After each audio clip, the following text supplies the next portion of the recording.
태초부터라는 것은 내가 알 수가 없어요. 나는 이 태초를 알 수가 없어요.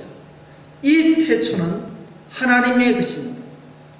그래서 알파와 오메가는 아버지의 손에 있습니다.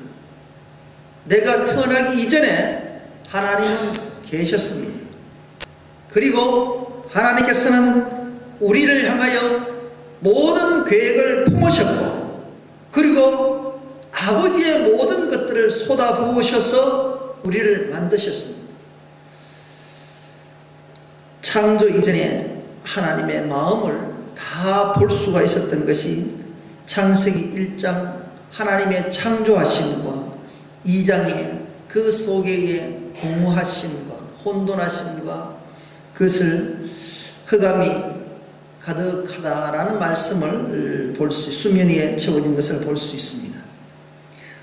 자, 이 1절과 2절의 말씀 속에서는 아버지의 계획과 앞으로 일어날 일들을 하나님께서는 보여주고 있습니다. 그 속에서 우리가 창조되었고, 우리는 그 속에서 무엇을 보며 어떻게 살아가야 되는 것을 하나님께서는 익히 말씀을 통하여서 전하고 있습니다. 우리는 성경 말씀 66권을 통하여서 아버지의 마음을 찾습니다. 66권은 하나님의 말씀이요, 그분은 바로 하나님이시기에 말씀을 쫓아 살 수밖에 없는데, 하나님의 말씀을 아는 자는 하나님의 마음을 아는 자요, 아버지의 뜻을 순종하는 자는 거기에 대한 하나님에 대한 뜻을 이루는 사람입니다. 말씀이 구약을 통하여서는 하나님께서는 익히 하나님의 선포된 말씀으로 예언자들을 통하여서 하나님은 계속 말씀을 하고 있었습니다. 그로 인하여서 말씀이 참 무거웠었어요. 말씀을 통하여서 성부 하나님 창조에 대한 말씀을 들려주셨고, 아버지가 누구신지를, 스스로 누구신지를 하나님은 말씀을 해주고 계십니다. 왜냐하면 우리가 믿는 믿음이라는 것은 믿음의 대상이 있어야 되는데, 그 믿음의 대상을 모르면 무엇이 돼요? 추상적이면 우상이 됩니다. 여러분들이 많은 우상을 섬기는 자들이 보세요. 직접 생명이 있는 하나님을 만나지 못합니다. 그렇기 때문에 추상적으로 다 그럴 것이다 하고 만나고 그것을 현실화시켜서 쫓아가는 것입니다. 이것이 우상입니다. 그러나 하나님께서는 그렇지 않습니다. 나를 만드셨고 그 아버지의 속성을 가지고 그대로 나의 삶 속에 적용하시고 잘못된 길을 또 가르치시고 세우셔서 우리를 이끌어 오셨습니다. 그래서 생명의 말씀입니다. 아버지는 생명입니다. 다시금 창세기를 좀 더 설명을 합니다. 이 말씀을 여러분들이 아셔야 되기에 우리는 또 너무나 잘 알고 있는 말씀입니다. 다시 한 번 더 기억을 하십시다. 생명은 하나님의 창조에 의해서 만들어졌습니다. 우리의 생명은 창조에 의해서 만들어졌습니다. 그리고 흙을 통하여서 지어졌고 먼지를 통하죠. 그리고 하나님은 생기를 그 코에 불어넣어서 생명을 되게 하셨습니다.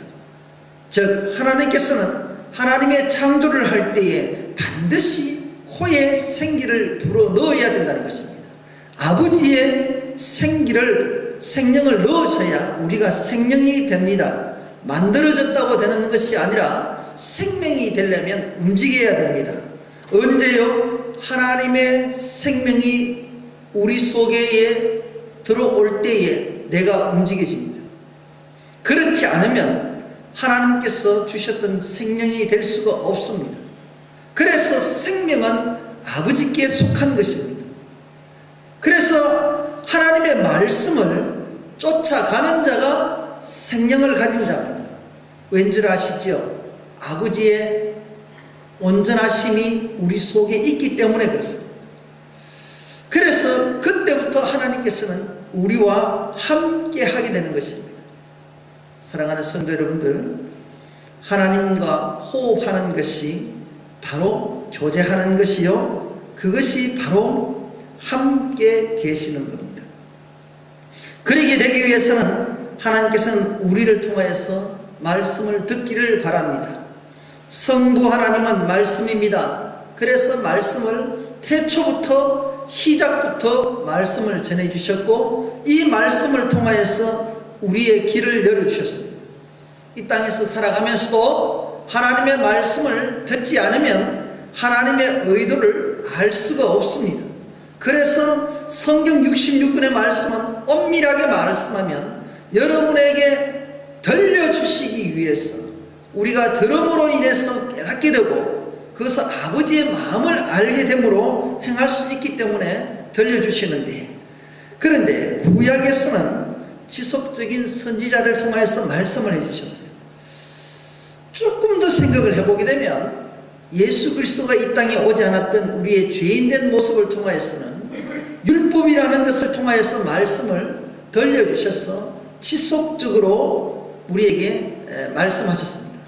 하나님께서는 우리를 통해서 이렇게 하라 저렇게 하라 하지 말라 너무나 제약된 것이 많았었습니다. 그렇지 않을 때는 하나님께서는 진노도 하셨고 책망도 하셨습니다. 구약의 시대는 주로 말씀을 통하여서 우리가 들었습니다. 그리고 하나님께서 지시한 것대로 예배를 드려야 했었습니다. 구약대로 예배를 드린다면 저희들은 너무너무 힘듭니다. 수없이 내 죄를 하나님 앞에 드려지려면 짐승을 수없이 잡아야 된다 이 말씀이에요. 그런 우리들에게, 그렇지만 하나님께서는 끊임없이 우리들과 함께 하기 위해서 말씀으로 예표하셨고 또 이것을 통하여서 예수 그리스도가 오실 것을 또 약속을 하시면서 들려주셨습니다. 약속을 받은 유대인과 바리새인과 서기관은 듣기는 들었지만 보지는 못했습니다. 그러므로 문제가 생긴 것입니다. 그런데 오늘 두 번째 말씀을 보니까 눈으로 본바요 라고 말씀합니다. 본다라는 것은 무엇입니까? 내가 내 눈으로 확인할 수 있습니다. 듣는 것도 확인할 수 있지만 보는 것만큼은 못합니다. 보는 것은 형상을, 모양을 책임져 줄 수 있습니다. 어쩌면 듣는다라는 것은 형상, 마음의 것을 찾을 수 있지만 본다라는 것은 실질적으로 모양을 보는 것입니다. 그렇다면 우리에게 부족하고 우리는 보기를 원합니다. 우리는 들었어도 다 이해를 못하므로 보기를 원하십니다. 그래서 주님께서는 듣는 것으로 우리 인간이 부족함을 아셨기에 선지자를 통하여서도 하나님은 말씀을 하셨지만 온전히 깨닫지 못하기에 하나님께서는 하나님의 그 아들 독생하신 예수 그리스도를 우리 인간의 모습으로 보여주시기 위해서 그대로 육의 몸을 입고 오셨습니다.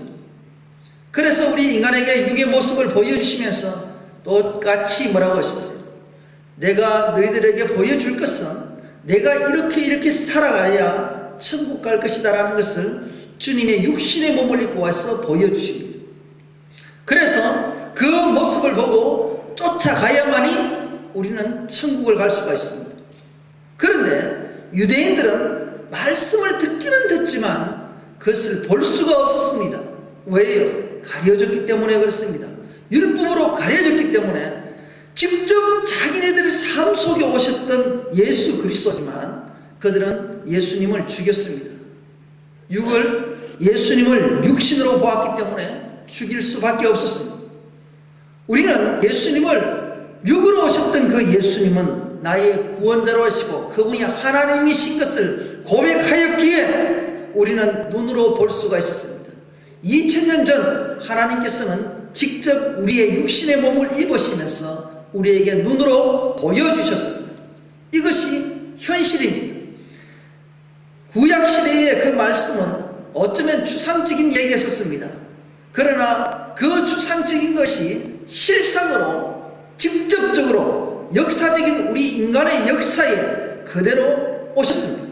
그리고 하나님께서는 우리와 함께 개입하시고 우리와 함께 동행하셨고, 주님이 오심으로 내가 주님 하나님과 연합할 수 있을 것이며, 주님이 나의 친구가 되어주셨고 주님이 나의 동행자가 되어주셨다라는 사실입니다. 그러기에 내가 주님을 믿을 수가 있고 그분을 통하여서 내가 모든 것들을 고백을 할 수 있도록 그렇게 하나님께서는 허락하셨습니다. 그런데도 불구하고 우리는 정말 주님을 나의 구주로 받아들이는가 하는 것이 문제입니다. 오늘날에도 아직까지도 많은 사람들이 만민을 구주를 오셨던 그 주님을 듣기는 듣지만 아직까지도 보지 못한다는 사실입니다. 육으로 본 자는 우리도 없습니다. 이 땅에서 지금 이 시대에 살아가는 저희들도 육으로는 주님을 만나지는 못했지만 하나님이 우리에게 주셨던 구원의 그 약속을 통하여서 이제는 내가 말씀을 통하여 보고 있고 이 말씀을 들었던 것이 이제 눈으로 보여지는 것입니다. 그래서 저희들은 그대로 하나님께서 하신 말씀을 쫓아 따라갈 수가 있는 것입니다. 그래서 눈으로 본 자들은 주목할 수밖에 없습니다. 귀를 들어도 말씀을 들어도 청종치 못하고 눈을 보아도 보지 못한다면 어리석은 자가 됩니다.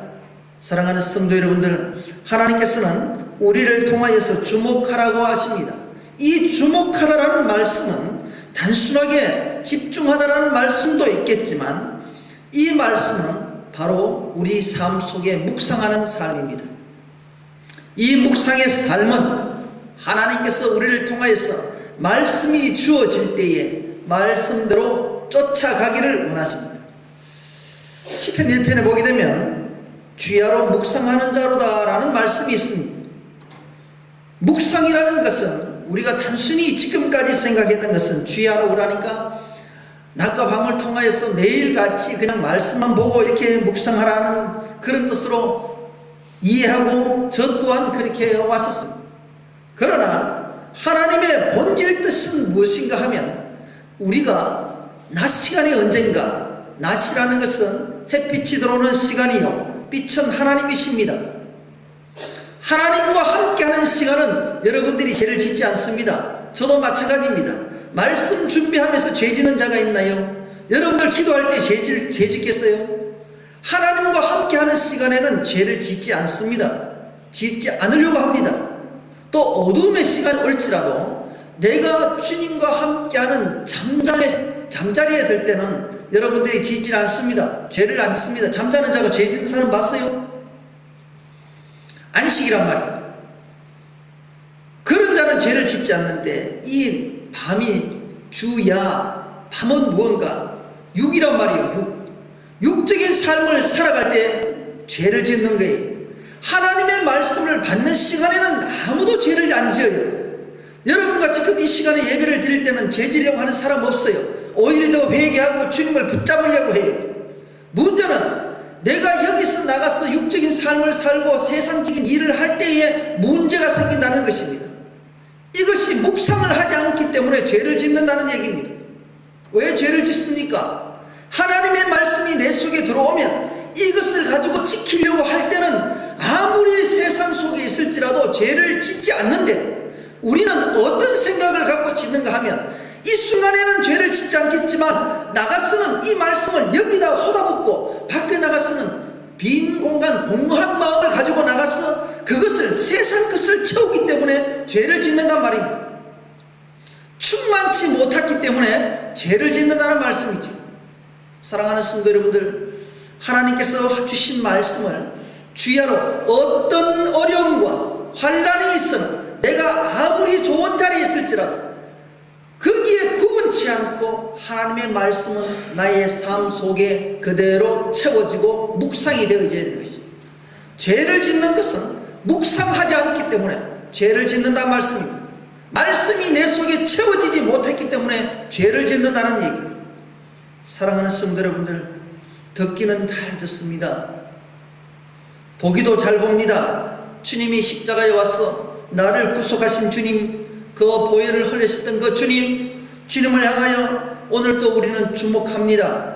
그런데 그 주목함이 언제까지 이루어지느냐 말씀입니다. 주님 오실 때까지 주목하시길 바랍니다. 그리고 우리 손으로 만진 바라고 말씀하셨습니다. 여러분들 무엇으로 만질까요? 여러분들이 만진다라는 것은 손은 하나님 주의 손이 임하면 능력입니다. 이 손이라는 것은 내 일하는 것입니다. 내 행동입니다. 하나님의 그 십자가 안에 들어있는 그 십자가 사건 속에 내 삶을 주님께 바치는 겁니다. 그렇다면 온전한 것을 바쳐야 됩니다. 흠 있는 것을 바치지 마십시오. 하나님 받지 않습니다. 그래서 이것을 만진다라는 것은 내가 앞으로 일어날 일들을 해서 온전히 구별된 것을 드리는 것입니다. 그렇다면 성령 하나님의 도우심이 없으면 내가 온전한 것을 드릴 수가 없습니다. 내 힘으로는 드릴 수가 없습니다. 그래서 성령 하나님의 도우심을 여러분들 받으셔야 됩니다. 그렇다면 성령 하나님은 어떤 사람에게 성령 하나님이 오시냐 이 말입니까? 말씀대로 순종하려고 하고 정말 죄를 짓지 않으려고 애쓰고 힘쓰는 자들에게 하나님은 도와주십니다. 사랑하는 성도 여러분들, 오늘 본문 4절까지만 말씀을 여러분에게 전하지만 여러분들 5절 이후로 한번 보십시오. 예수의 피와 또한 어두운 세상의 진리와 또한 죄에 대한 것을 속속들이 지금 말씀을 얘기하고 있지 않습니까? 그리고 그 절 말씀에 우리 죄를 자백하면 저는 믿으시고 의로우사 우리 죄를 사하시면 모든 불의에서 우리를 깨끗게 해주십니다. 이런 자에게 하나님께서는 함께하여 주시고 이런 자가 성령 하나님의 도우심 따라 살 수가 있다라는 말씀입니다. 우리에게 하나님께서는 생명을 주실 때는 가장 깨끗한 곳으로 주셨습니다. 저와 여러분에게 하나님께서는 지으실 때 흠이 있게 만들질 않았습니다. 오늘 저와 여러분은 하나님의 주시는 이 생명이 여러분들 스스로가 죄를 지어서 흠이 있게 만들었지 하나님은 그렇게 되질 않습니다. 오늘 또 하나님은 흠이 있는 것을 깨끗하라고 하십니다. 그런데 나는 그렇게 깨끗할 수가 없다는 데서 문제가 생깁니다. 우리 스스로가 많이 속습니다. 8절 말씀에 한번 볼까요? 만일 우리가 죄가 없다 하면 뭐라고 되어 있습니까? 스스로 속인다라고 말씀합니다. 자, 이렇게까지 하실 때에 진리가 우리 속에 있지 않아야. 그 말이 뭡니까? 진리는 누구요? 예수 그리스도예요. 예수 그리스도가 없단 말이에요. 내가 스스로 속인다는 것은, 죄가 없다라고 스스로 속인다는 것은 내 속에 예수 그리스도가 없다는 얘기고, 예수 그리스도가 없다는 얘기는 주님과 함께 할 수 없다는 얘기며 주님이 약속하셨던 그 언약을 받을 수가 없다는 사실입니다. 우리의 소망이 저 천국이 있는데도 불구하고 이 죄로 인하여서 하나님께로 소망을 있는 것을 다 잃어버린다는 사실입니다. 사랑하는 성도 여러분들, 오늘 이 말씀 속에서 우리는 말씀을 주십니다. 우리가 누구의 소리를 듣느냐에 따라서 그 사람에 대한 인품을 알 수 있습니다. 우리는 너무나 세상적인 비유를 들지 않아도 여러분들을 잘 알다시피 여러분에게 직장 생활하면 상관의 얘기를 직접적으로 듣기를 원합니다. 일상적인 직무에 대한 얘기를 하게 되면 상사의 이야기를 듣고 순종을 합니다. 무엇보다도 그 사람의 권위가 있단 말입니다. 대통령이 얘기를 해도 권위가 있습니다. 대통령은 우리가 죄를 져도 특별 사명권을 갖고 있습니다. 그렇죠? 하물며 인간이 죄를 지어도 대통령이 되면 그의 입술에서 나오는 그 말로 특별 사면을 받습니다. 우리는 어떡합니까? 만물의 주인이신 하나님이 나의 주인이시고 모든 죄를 다스리시는 아버지 하나님 앞에 우리는 지엄을 받았습니다. 그런 말씀을 듣는 저희들 속에서 하나님의 말씀의 권위는 없단 말입니까? 그 말씀으로 모든 우주 만물을 지으신 그 하나님의 권위가 대통령보다도 권위가 없단 말씀입니까? 여러분들의 죄를 사하고 사하지 않는 것은 아버지의 권한에 있습니다. 사함을 받아야 우리는 저 천국을 소망하는 저 천국을 갈 수가 있습니다. 사함 받지 못하면 어느 누구도 천국을 갈 수 없다라는 말씀입니다. 그렇다면 하나님은 무슨 조건으로 우리를 죄사해 주시겠습니까? 다른 조건은 없습니다. 내가 죄인임을 고백하는 길밖에 없습니다. 그리고 회개하는 길밖에 없습니다. 주님 앞에 내가 죄인임을 낱낱이 고백할 때에 주님은 나를 품으시고 나의 죄를 묻지 않습니다. 아버지 하나님의 말씀은 권위가 있습니다. 아버지 하나님의 말씀은 허트레로 하신 말씀이 아닙니다. 하나님의 말씀은 농담으로 하지 않습니다. 하나님의 말씀은 진리입니다. 진리는 예수 그리스도밖에 없습니다. 진리는 반드시 온전한 것입니다. 점과 흠이 없습니다. 그 진리가 우리에게 나타나셨습니다. 우리의 죄 때문에 오셨습니다. 여러분들 믿으시나요? 그렇다면 주님의 말씀에 순종하시길 바랍니다. 내가 죄인인 것을 고백하고 회개하고 주님 가까이로 날마다 나아가시길 바랍니다. 하나님이 또 하신 말씀은 언약이 있습니다. 약속하신 말씀이 있습니다. 그러한 자들에게, 주님 앞에 죄인임을 고백하는 자들에게는 내가 천국을 너희들에게 주겠다라는 약속입니다. 이 약속이 성취를 여러분들 맛보셔야 됩니다. 이 땅에서는 주어지지 않습니다. 이 땅에서는 내가 예수 그리스도와 연합하며 함께 살아갈 때에 언제 완성되는가? 내 인생의 종말이 오거나 주님이 직접 오시는 세상의 종말이 올 때 반드시 그것은 이루어진다는 말씀입니다. 사랑하는 성도 여러분들, 우리는 너무 육에 속해 있기에 아버지의 말씀에 권위에 쉽게 동료를 하지 못합니다. 하나님의 말씀을 믿지 않으려고 합니다. 하나님의 말씀을 세상의 과학자들이나 온전치 못한 과학자들은 그것을 두고 거짓이라고 말합니다. 내 멋대로 생각을 합니다. 여러분들, 하나님의 말씀, 여러분들이 내가 우리 인간적인 우리 약속도 말씀입니다. 내 말을 믿지 못해주면 참 그 사람 밉습니다. 그죠? 그리고 그 사람하고 상종하고 싶은 마음이 없어요. 왜? 나는 진실되게 얘기를 하는데 상대는 나를 의심하고 나를 믿어주지 않으면 내가 이야기하겠냐 말이에요. 그 사람과 교제를 할 수 있겠어요?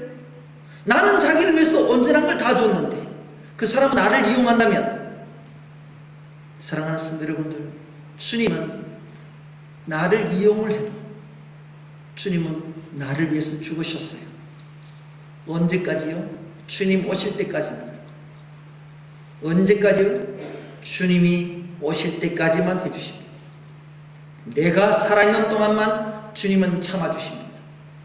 그런데 그 말씀을 끝까지, 하나님의 말씀을 신뢰하지 못하고 함께하지 못하면 그 이후로는 하나님의 약속하신 말씀대로 하나님의 심판을 하십니다. 아버지 하나님은 심판을 하실 때는 반드시 거기에 대한 것은 두 번 다시 바꿔주지 않습니다. 주님은 이렇게 했다 저렇게 했다 하지 않습니다.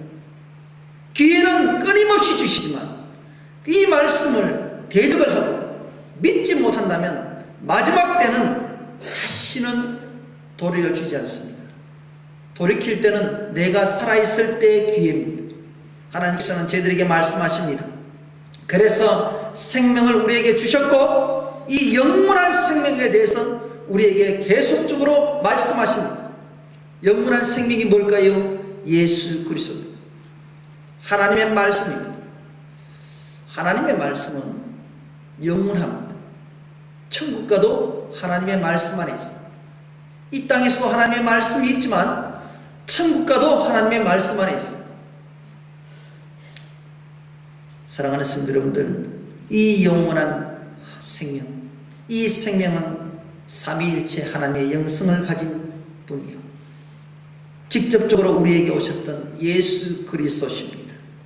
우리가 보았습니다. 이제 우리가 느낍니다. 여러분들, 이것을 전가하시길 바랍니다. 이것은 우리에게 주셨던 은혜입니다. 그리고 아버지와 함께 계시다가 우리에게 나타나셨다. 함께 계신 게 뭘까요? 임마누엘이에요. 오늘 여기서는 본문 속에서는 보게 되면 주님이 아버지와 함께 계시다가 우리에게 나타나셨다는 것은 인카네이션이죠. 성육신으로 오셨단 말이에요. 하나님이시지만 우리 육신으로 오셨다라는 이 얘기를 지금 우리에게 말씀을 하고 있습니다. 그런데 우리와 함께 하시는 이 순간 속에서도 세상 사람들은 보지를 못합니다. 오늘 일부 예배도 말씀을 드렸다시피 예수님의 탄생은 동방박사들이 먼저 보고 옵니다. 하늘의 별을 보고 쫓아오는데 그 별은 하늘의 큼지막한 달처럼 저런 것이 아닙니다. 우리가 알 수 없습니다.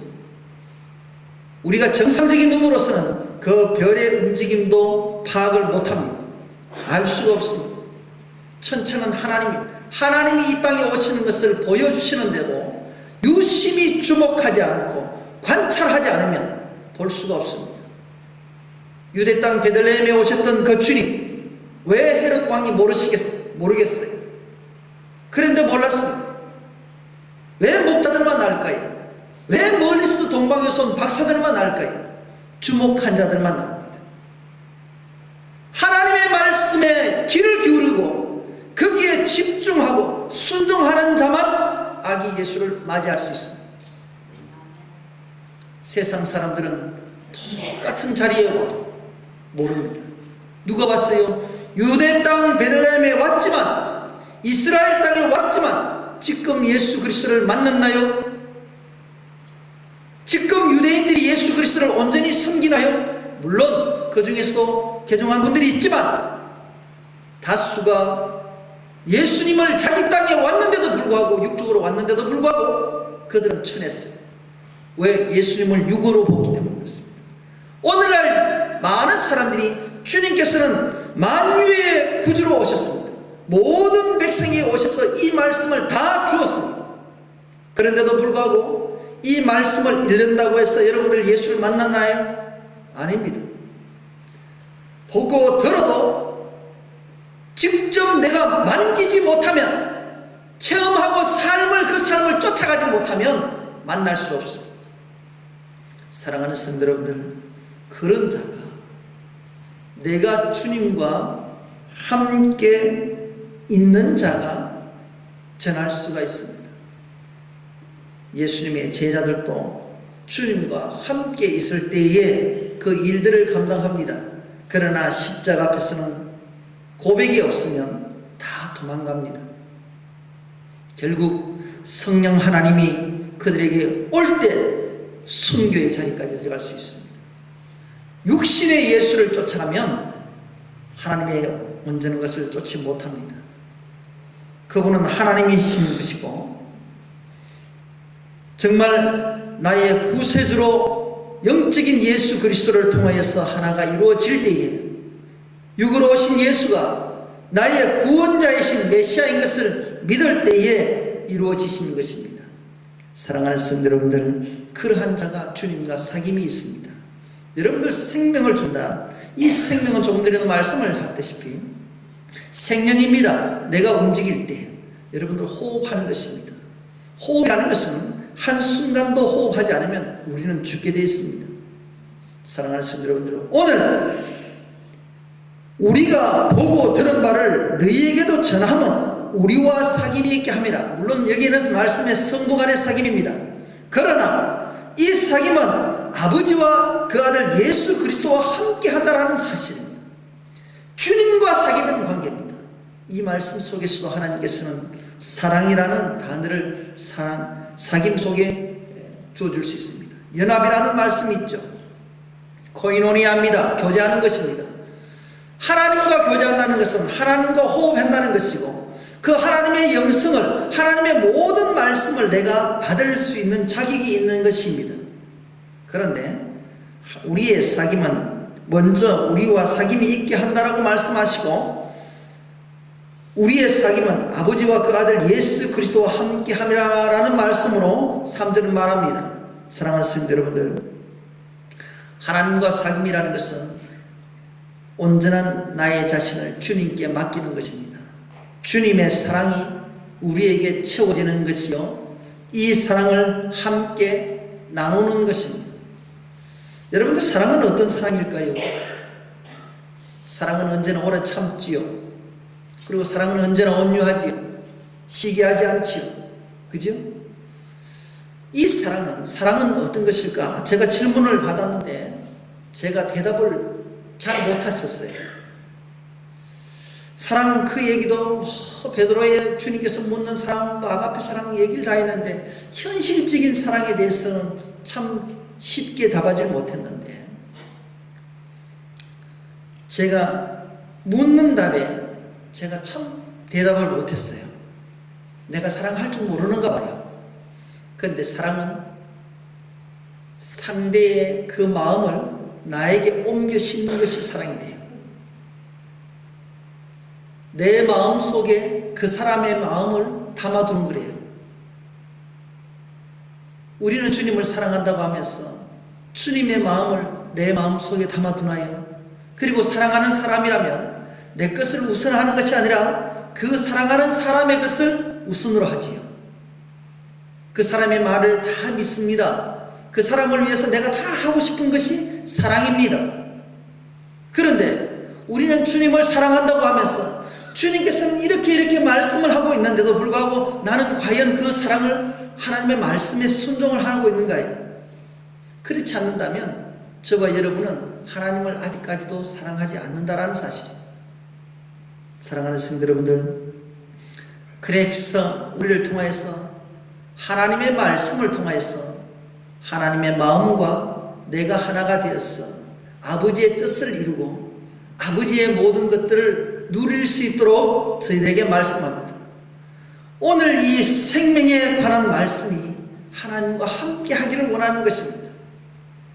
저와 여러분은 그렇게 해서 우리가 이것을 쓰면 기록하는 것이죠. 편지글이죠. 요한에서는 편지글입니다. 이걸 통해서 우리의 기쁨이 충만케 하려 한다는 것입니다. 성령이 채워지기를 원합니다. 내가 그리스도의 삶으로 함께 채워지는 것입니다. 사랑하는 성도 여러분들, 우리가 말씀을 읽고 듣고 지키는 것, 이거 마지막 때에 복받는다라고 말씀합니다. 계시록에 나와 있습니다. 계시록 1장 2절 말씀을 보게 되면 예언의 말씀을 읽고 듣고 지키는 자는 마지막 때에 복받는다는 것이, 복받는다는 게, 마지막 때에 복받는다는 게 뭐예요? 여러분들 뭐 돈 잘 벌고 건강하고 이건 복이 아니에요. 천국의 복이에요. 천국 가는 그 이상 복이 없잖아요. 영적인 복이란 말이에요. 그리고 마지막 때는요, 이것을 또 다 본다 그랬어요. 믿든지 안 믿든지 간에 마지막 때에 일어날 일들은 그때 가서 다 본다 그래요. 다 볼 수 있게 됐어요.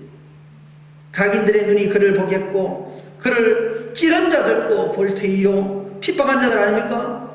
땅에 있는 모든 족속이 그를 인하여 애국한다.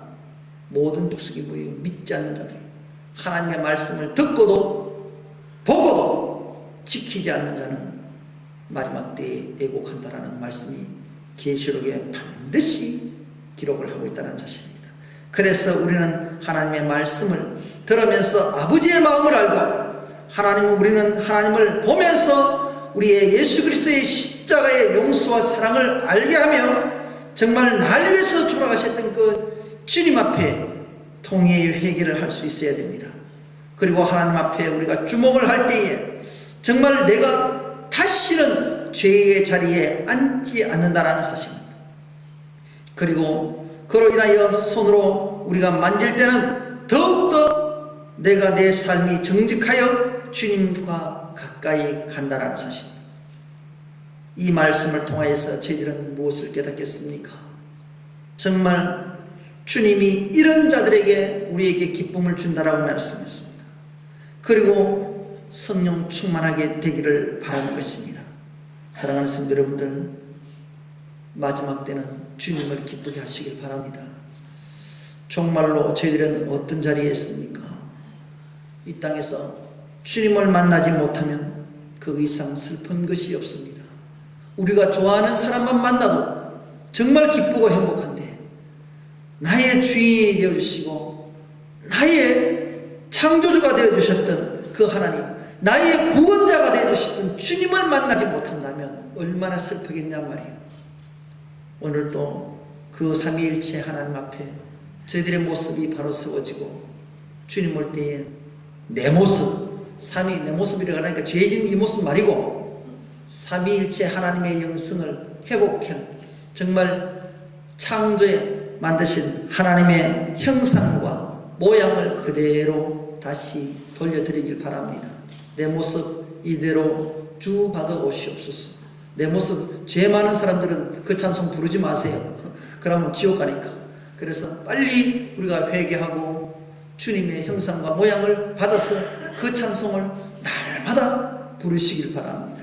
오늘 또 여러분의 이 말씀이 주님 마지막 때에 복이 되기를 바랍니다.